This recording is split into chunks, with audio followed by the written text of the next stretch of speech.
The surgeon who saved the Apache woman, a fugitive doctor's last chance at redemption, Dr. Bat. Elias Monroe had once lived a life that many people would call perfect. In Boston, he had a steady job at one of the city's busiest hospitals.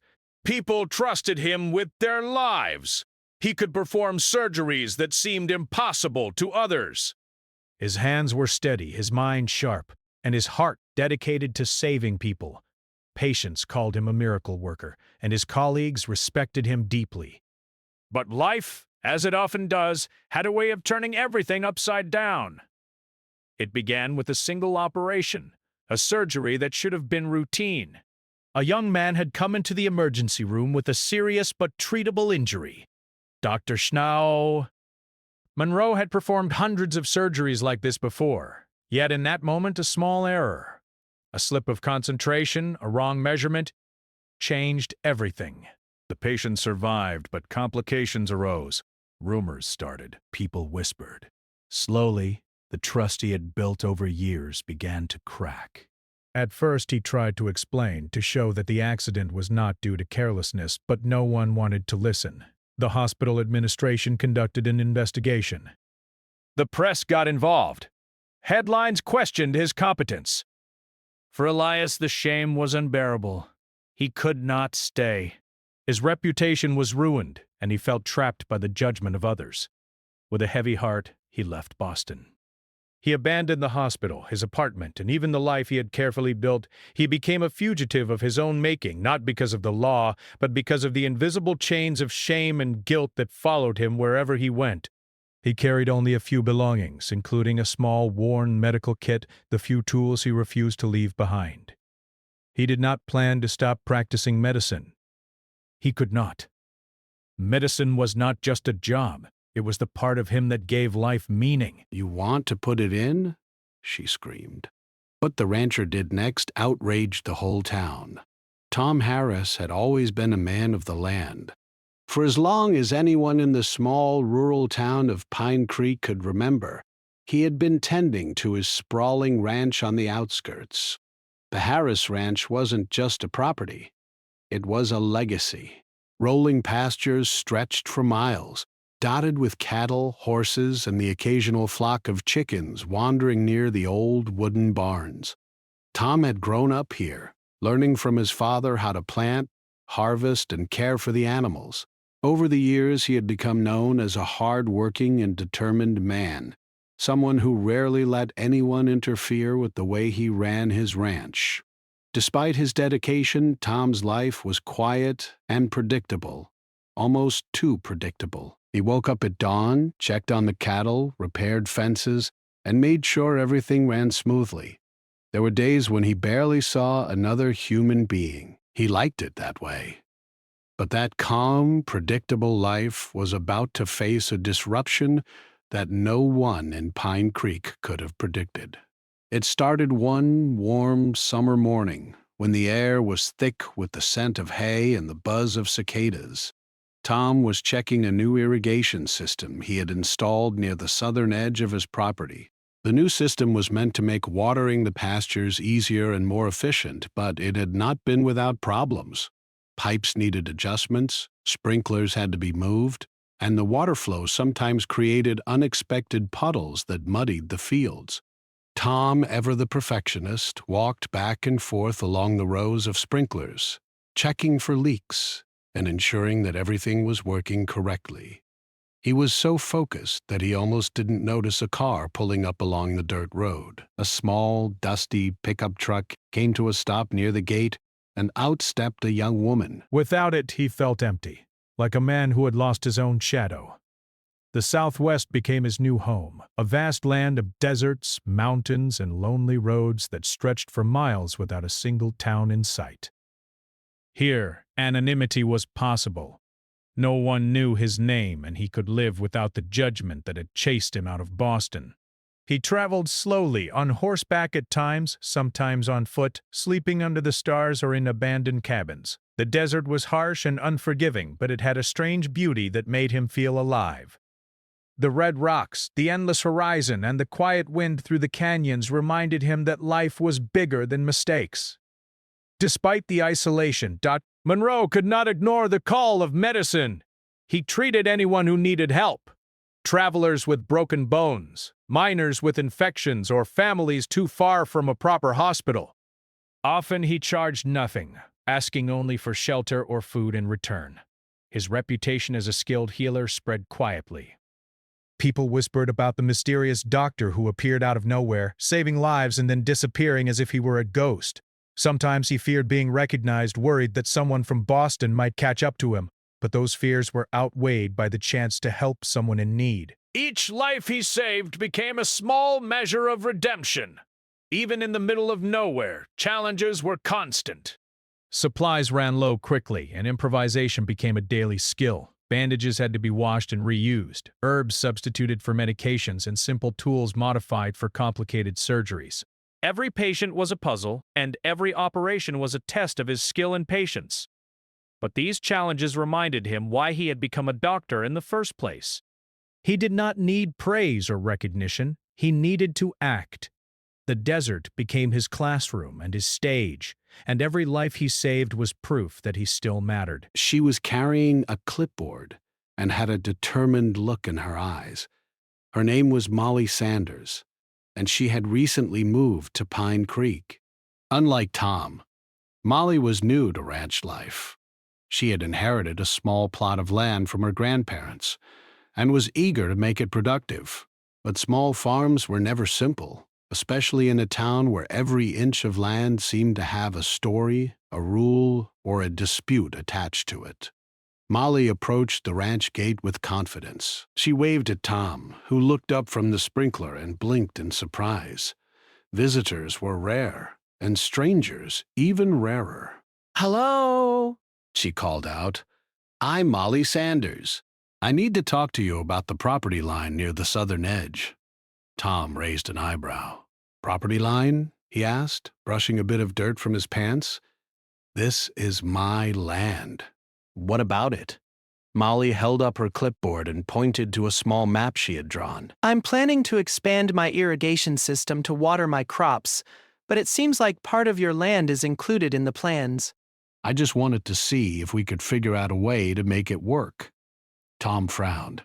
He didn't like surprises, especially when they involved his land. He had spent decades cultivating every inch, and he didn't appreciate the idea of someone else encroaching, even if it was unintentional. "I'm not sure what you mean," he said cautiously. "Everything beyond my fence is mine. If your system touches my property, that's not going to work." Molly tried to stay calm. She had heard stories about Tom Harris, stories of a man who could be stubborn and set in his ways. But she had come prepared.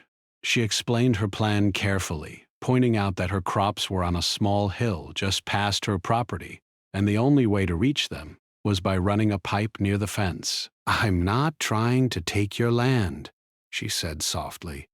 "I just want to water my crops without causing trouble." Tom scratched his head. Loneliness, however, was always present. There were nights when he sat by a small fire, listening to the coyotes howling in the distance, and he thought about what he had lost. He remembered the bustling streets of Boston, the laughter of friends, and the quiet moments of contentment in his apartment. He thought of the patients he could no longer see and the family he had never built. The weight of his mistakes pressed heavily on him, and yet there was a strange peace in knowing that every life he touched here mattered more than any headline or public opinion. On one such night, as the desert wind whispered through the canyons, Elias looked at his hands. They were scarred from years of surgeries and rough travel, yet they were still capable. He flexed his fingers, imagining the instruments, the careful movements, the delicate work that had once earned him praise. Those hands, he realized, were more than tools. They were a promise to himself and to the world that he could still do good. He had failed in one life, but here, in this remote and unforgiving land, he had a chance to start again. Not for fame, not for recognition, but for the pure purpose of saving lives. His travels were not easy. Some days brought harsh storms, blistering heat, or injuries that made even simple walking a challenge. Supplies were always scarce. He had to find clean water, sometimes digging or walking long distances.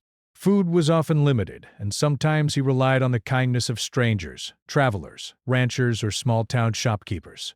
Every act of generosity reminded him of the good still in the world, and every life he saved reminded him of his own worth. Elias had learned to move quietly and without drawing attention. He had a small, faded journal where he recorded medical observations, notes about herbal remedies, and sketches of injuries and surgeries. He understood what she was saying, but he couldn't shake the feeling that his privacy and control were being challenged. Over the years, he had dealt with curious neighbors, wandering livestock, and even a few government inspectors. But a new farm expanding into a space felt different. It felt like an intrusion. He looked at Molly and saw determination in her eyes, a determination that reminded him a little too much of his own younger self. At first, the conversation was calm. They discussed the map, measured distances, and debated possible solutions.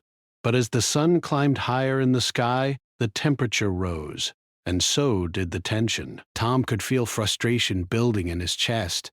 Every solution he proposed seemed to be dismissed, and every suggestion from Molly seemed to require more effort on his part. He had spent decades perfecting his ranch, and the idea of changing anything, especially for someone new, made him uneasy. Molly, on the other hand, was persistent. She had invested her time, money, and hopes into her little farm, and she wasn't about to back down. She spoke passionately about her crops, the irrigation system, and the challenges she faced with the dry summer months. She gestured toward her plot, explaining how every drop of water mattered for her plants. "You want to put it in?" she asked suddenly, pointing at the pipe that would pass near the edge of Tom's property. It wasn't a question meant to be confrontational. It was simply her way of clarifying the plan. But the words hung in the air like a spark near dry grass. Tom froze.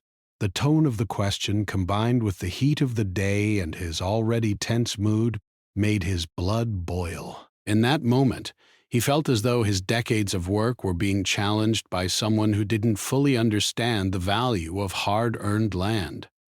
He opened his mouth to respond, but the words came out sharper than he intended. This journal was a lifeline, a way to keep his mind sharp and to leave a record of his work for anyone who might benefit from it. He often thought of it as a silent witness, watching over his journey, reminding him that even when the world rejected him, he could still make a difference. As he traveled, he also observed the people around him. The miners, ranchers, and native communities had struggles of their own. They were resilient, adapting to a harsh land with courage and dignity. Elias learned from them as much as he healed them. He discovered new ways to treat injuries using local plants, new methods of managing pain, and even ways to prevent illness in small, remote communities. Each lesson was a small victory, each success a quiet triumph. And yet, despite the success, he could not ignore the longing for redemption. He knew that one day there might be a test he could not avoid, a situation where his skill, courage, and wisdom would be challenged more than ever before. He had faced the consequences of his past, and now the desert was teaching him patience, resilience, and humility. In the vast emptiness, he began to understand what it meant to truly serve others without expectation. Every broken arm he set, every fever he treated, and every life he saved was another step toward making peace with the man he once was and the man he hoped to become. And so, Elias Monroe walked on, the sun rising and setting over the desert, each day a challenge, each night a moment of reflection. He was a fugitive in the eyes of the law, a stranger to society, and yet he was exactly where he needed to be. The desert had no judgment, only opportunity. And Elias knew that one day that opportunity would come in a form he could not yet imagine.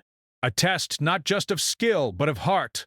Until that day, he would continue to walk, to heal, and to quietly reclaim the life he thought he had lost forever. "Excuse me," he said, stepping closer to the fence.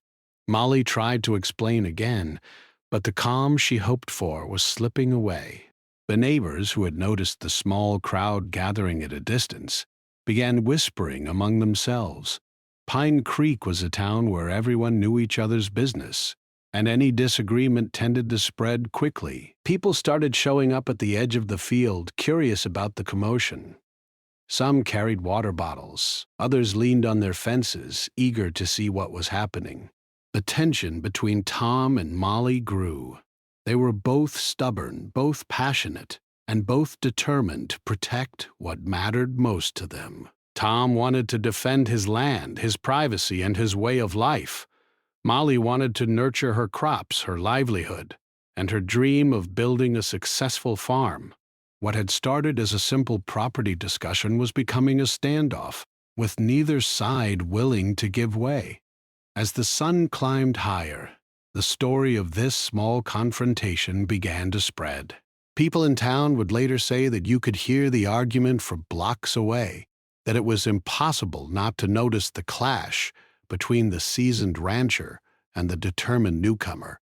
Tom, usually calm and reserved, felt his patience tested like never before. He paced along the fence, checking his land while trying to maintain control over his temper. Molly, holding her clipboard tightly, refused to step back. She had a mission, and she wasn't going to be intimidated.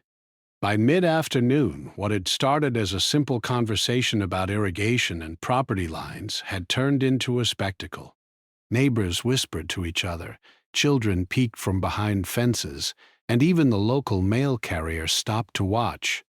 Everyone sensed that something important was unfolding, something that would be remembered for a long time. Elias Monroe had been traveling through the desert for weeks, following a narrow dirt trail that led him past red cliffs, dry riverbeds, and scattered settlements that seemed to appear from nowhere.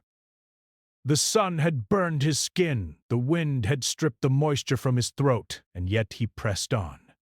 He had learned to move quietly, almost like a shadow, observing the land and the people who lived there. He carried his medical kit carefully in a worn leather bag, knowing that he might be needed at any moment. But he had grown used to the quiet. Life in the desert was often slow, measured in the steps of his horse, the rise and fall of the sun, and the occasional sound of distant wildlife. One late afternoon, while Elias rested near a small spring, he overheard a conversation between two riders approaching from the north. They spoke in hushed tones, their voices carrying a mix of fear and urgency. "She's hurt badly," one said. "Her leg, the horse threw her, and she's bleeding. If someone doesn't help soon, she won't make it through the night." The words struck Elias immediately. His pulse quickened. He had seen injuries like this before, and he knew the risks. Time mattered, and so did skill. Without hesitation, he swung his bag over his shoulder and followed the riders at a careful distance, making sure he remained unnoticed until he could assess the situation. The trail led him to a small clearing where a group of Apache villagers had gathered around a young woman lying on the ground. Her leg was twisted unnaturally, and dried blood stained her clothes. She was pale, her eyes half closed, and each shallow breath made Elias's heart tighten. The villagers looked tense, their faces marked by fear and uncertainty. They had heard of outsiders, some good, some dangerous. Trust was not given easily, but Elias knew that hesitation could cost her life. Tom and Molly both paused, breathing heavily, realizing that the situation had escalated far beyond what either of them intended. They were caught between pride and practicality, stubbornness and compromise. The ranch that Tom had built with his hands and the small farm that Molly had inherited from her grandparents now stood in opposition, a clash of old tradition and new determination.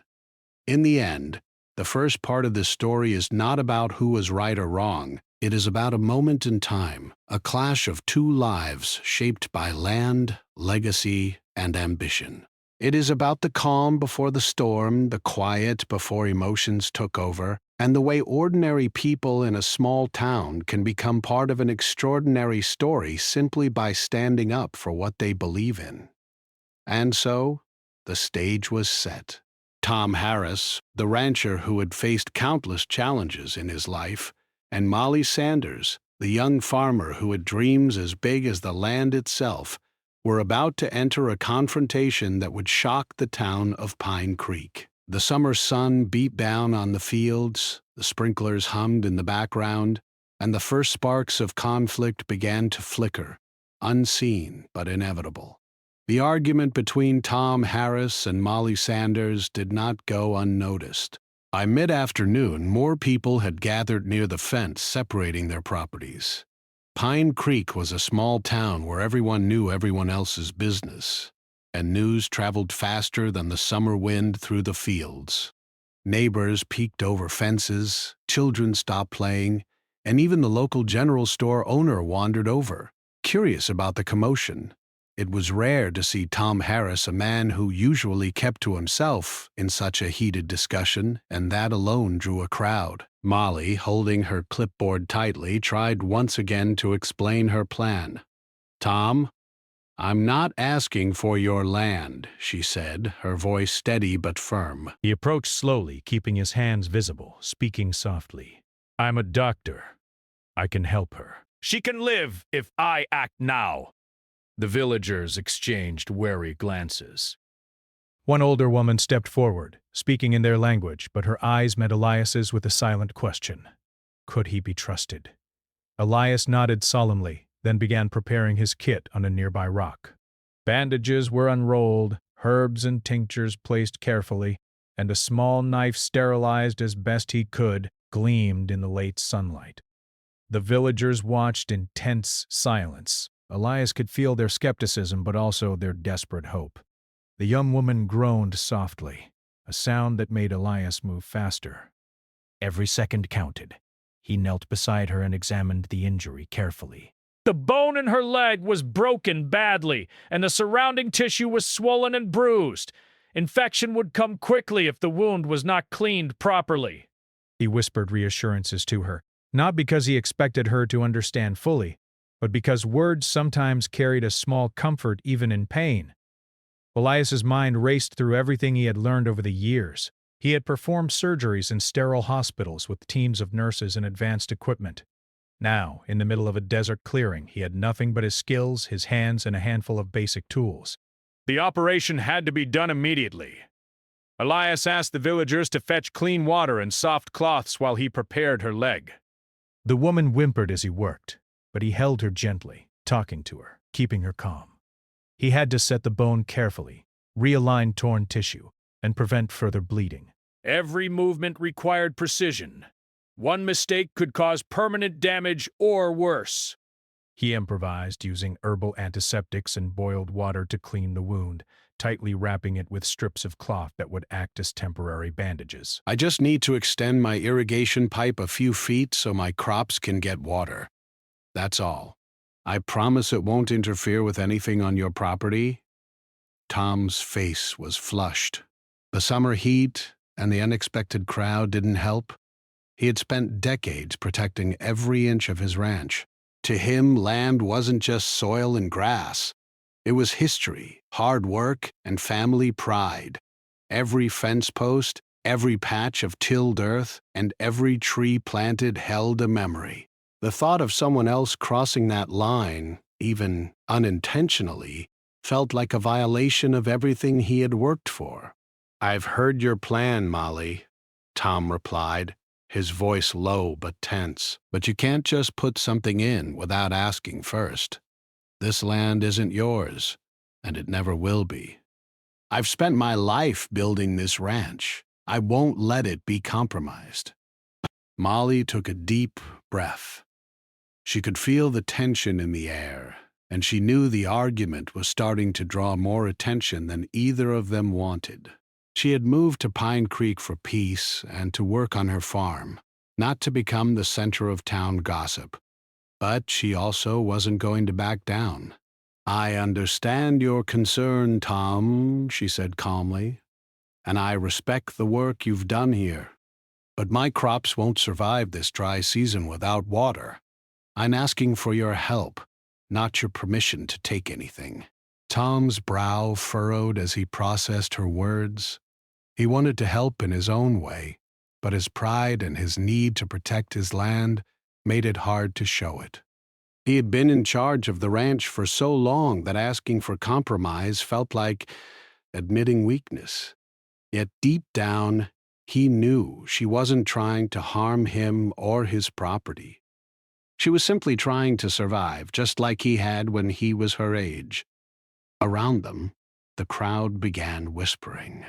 Some neighbors sided with Tom, remembering his years of hard work and the respect he had earned in Pine Creek. The villagers watched intently, some holding their breath, some silently praying. Night fell slowly, and Elias kept working under the dim light of a lantern. Shadows danced across the clearing and the wind whispered through the nearby trees. The operation was long, exhausting, and dangerous. Elias's hands ached, his back burned from bending over, but he did not pause. He worked steadily, carefully, as though the life of this woman rested entirely in his hands. Because it did. At one point he paused only to check her pulse and breath. She was weak but alive, a fact that gave him strength. The villagers, who had started the evening with fear, began to show small signs of trust. They brought water, helped stabilize her, and even offered blankets to keep her warm. Elias improvised anesthesia by using a combination of herbal remedies and deep, controlled breathing techniques to help dull the pain. The woman's groans became less frequent as he worked, and he focused on the task with complete concentration. Every twist, cut, and adjustment had to be precise. His mind recalled every similar surgery he had ever performed, adapting the techniques to fit the limited resources he had. At one point, he had to use a piece of wood to stabilize the leg while he worked, his hands moving quickly but carefully. Time seemed to stretch. Hours passed, but Elias barely noticed the exhaustion. He was fully present, fully determined to save her. The villagers began to quietly support him, offering food, blankets, and encouragement. Some even held the young woman's hand while Elias worked, silently showing faith in the stranger who had appeared at their darkest hour. The experience was not just about surgery. It was about trust, courage, and human connection. Elias felt the weight of the responsibility, but also the weight of hope. If he succeeded, a life would continue. If he failed, there would be grief and regret. Their story became a reference point in the community, a reminder that even in conflicts, people could act with integrity and grace. One afternoon, Tom invited Molly to the ranch for coffee. It was a simple gesture, yet it carried significance. The past weeks had been filled with tension, compromise, and practical problem-solving, but now this meeting represented mutual respect and a step toward a more genuine connection. They sat on the porch overlooking the fields bathed in golden sunlight and spoke freely about the events that had unfolded. "I have to admit," Tom said, his voice quiet but honest, "I wasn't sure you'd ever accept a compromise. You were determined, and at first, I thought you might not understand how important this land is to me." Molly smiled, sipping her coffee. "And I wasn't sure you'd ever let me make a small adjustment. I know this ranch has been your life for decades, and I didn't want to overstep. I just wanted to make sure my crops had a chance." Tom nodded. "You taught me something, you know. Even someone who's stubborn, set in their ways, and used to doing things a certain way can learn to see another point of view. I think we both grew from this." Molly felt the same sense of reflection. "I think we did. I learned that persistence matters, yes, but understanding and patience matter even more. And I realized that compromise doesn't mean giving up. It means finding a solution that works for everyone." Their conversation continued into the late afternoon. They talked about the farm, the ranch, and even shared stories from their pasts. Tom told Molly about his father and grandfather, the lessons they had passed down, and the pride he felt in continuing the family legacy. Molly shared memories of her grandparents' small farm, the challenges she had faced moving to Pine Creek, and her hopes for the future. Each small success, each step she took without support, reminded him why he had chosen medicine in the first place. He had been given a second chance, not only to help her but to heal himself in the process. As the day wore on, Elias rode further into the desert, the settlement slowly disappearing behind the cliffs and rocks. He felt a mixture of sadness and fulfillment. Leaving was difficult. He had grown attached to the people who had welcomed him and trusted him so fully. Yet he knew that his journey could not end here. The desert was vast and many others needed care, guidance, and healing. He carried with him the lessons of this experience, ready to face new challenges with renewed strength, wisdom, and compassion. The desert tested him in ways he had never imagined. Harsh weather, rough terrain, and scarcity of supplies had pushed him to his limits. But these challenges had also strengthened him, sharpened his skills, and taught him resilience. He reflected on how different life in Boston had been. Structured, predictable, and constrained by rules. Here, in the open desert, he was free to act on his instincts, to make decisions in real time, and to use all of his knowledge and skill without limitation. This freedom came with responsibility, and he had risen to meet it. As night approached, Elias found a small ridge overlooking a valley, and he paused to rest. The sky was a deep, star-filled expanse, and the silence of the desert was profound. He dismounted and sat on a rock, reflecting on the journey that had brought him here. He thought about the mistakes he had made, the shame that had driven him away from Boston, and the fear that had followed him across deserts and mountains. But he also thought about what he had gained: trust, respect, purpose, and a renewed sense of self-worth. He realized that redemption was not a destination but a process, one that required courage, dedication, and compassion. What began as a dispute had now evolved into mutual respect and genuine friendship. The community noticed the change as well. Neighbors who had once watched the confrontation unfold now observed the cooperation and friendship between Tom and Molly. Some offered help with both properties, suggesting ways to share resources, provide labor, or exchange knowledge. Farmers who had once argued over minor disagreements found inspiration in the example of compromise they had witnessed. Even children seemed to understand that conflicts could end peacefully when approached with respect and understanding. As summer turned to fall, both Tom and Molly reflected on how much had changed. The irrigation system worked flawlessly, Molly's crops thrived, and Tom had found a renewed appreciation for communication and compromise. The land that had caused tension now became a symbol of cooperation, and the relationship between the ranch and the small farm improved steadily. The incident had also strengthened the town's sense of community. People recognized that disputes were natural, but the way they were handled mattered. Pine Creek became a place where neighbors learned to communicate more openly, to consider each other's perspectives, and to approach disagreements with empathy. The story of the irrigation pipe, once a source of tension and gossip, became a quiet example of the power of dialogue and collaboration. One crisp autumn morning, Tom and Molly walked along the boundary line that had once been the source of conflict. The air was fresh, the fields golden with ripening crops, and the cattle grazed peacefully. Tom looked at Molly and smiled. "It's funny," he said, "how something as small as a pipe can teach you so much about patience, understanding, and community." Molly laughed softly. "I think that's true." In that quiet moment, Elias made a promise to himself. He would continue to walk the desert, helping those who needed him most. He would face danger, exhaustion, and uncertainty without hesitation, guided by the knowledge that his actions could make a real difference. Fame, recognition, or wealth no longer mattered. What mattered was life, healing, and the quiet impact he could have on others. He understood now that every patient he helped, every person he comforted, and every community he served was a step toward true redemption. The young woman's face lingered in his thoughts as he rode through the night. Her strength, courage, and resilience reminded him that people could endure hardships and emerge stronger. She had trusted him when others might not have, and he had honored that trust with skill, patience, and care. Elias realized that the most meaningful part of his journey was not just the lives he saved, but the relationships he built, the trust he earned, and the hope he inspired. These intangible gifts, he understood, were worth more than any recognition or validation he could have received in the past. As dawn approached again, Elias rode on, the desert stretching endlessly before him.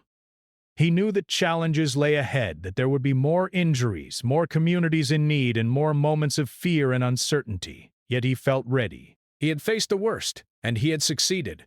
He had saved a life, gained trust, and in the process, begun to heal himself. Each step of the journey reinforced a simple truth. Redemption was not about erasing the past, but about living with courage, integrity, and compassion in the present. Elias looked ahead to the horizon, the sun rising over the red rocks and valleys of the desert. He felt a deep sense of peace. The desert, once a place of exile, had become a place of learning, growth, and healing. And I think it's funny how a disagreement can turn into an opportunity if people are willing to listen and work together. Their shared laughter echoed across the fields, a sound of relief, understanding, and hope. The irrigation pipe that had once sparked tension now symbolized growth, not just for crops, but for relationships, trust, and the entire community. By winter, both farms were thriving in their own ways. Tom's ranch continued to produce healthy cattle and lush pastures, while Molly's farm flourished under the careful irrigation she had installed. Both individuals reflected often on the lessons they had learned. Pride, patience, persistence, compromise, and understanding were no longer abstract ideas. They had lived them through a real personal experience. The town of Pine Creek continued to tell the story of the irrigation pipe for years to come, but the focus changed.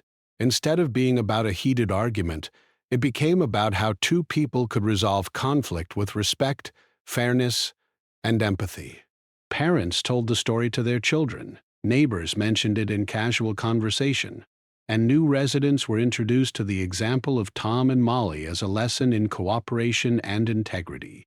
Even years later, Tom and Molly maintained a strong friendship. They shared advice, labor, and resources when needed, and they often reflected on how the incident had shaped them both.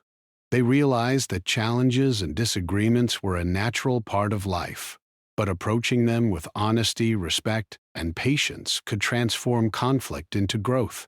For the community, the event became a turning point. It reminded everyone that even small towns could face dramatic conflicts, but that human connection, empathy, and collaboration could overcome almost any obstacle. Pine Creek became stronger, not because the argument was dramatic, but because the resolution had been meaningful, lasting, and inspiring. He had discovered that true redemption was found not in approval from others, but in the quiet satisfaction of having done everything possible to help another human being. The young woman, the villagers, and the lessons of the desert would stay with him forever, guiding him in every step of his continuing journey. As he rode further into the vast open landscape, Elias felt a renewed sense of purpose. He was not the same man who had fled Boston in shame. He was a healer, a teacher, and a witness to human resilience. The desert had tested him, challenged him, and in the end offered him a chance at redemption he had never thought possible.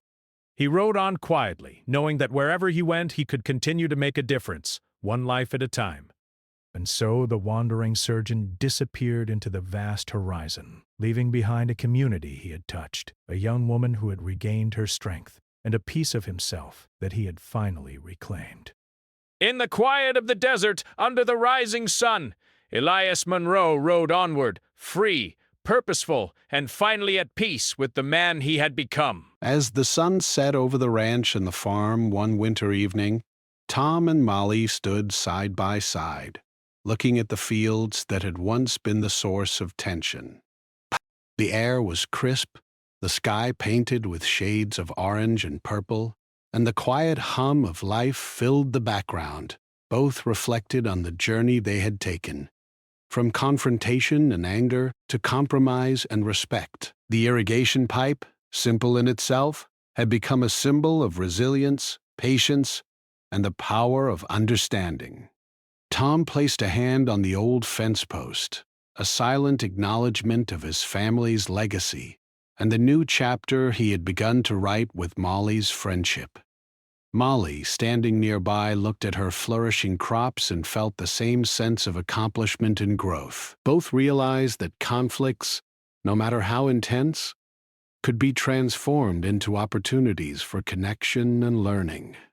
And so, the story of the irrigation pipe, the clash between a seasoned rancher and a determined young farmer, and the small town of Pine Creek concluded, not with bitterness or resentment, but with understanding, respect, and a strengthened sense of community. Both Tom and Molly had grown, both individually and together, and the town had learned a quiet but powerful lesson that even when tempers flare and disputes arise, patience, empathy, and cooperation can turn potential conflict into lasting harmony.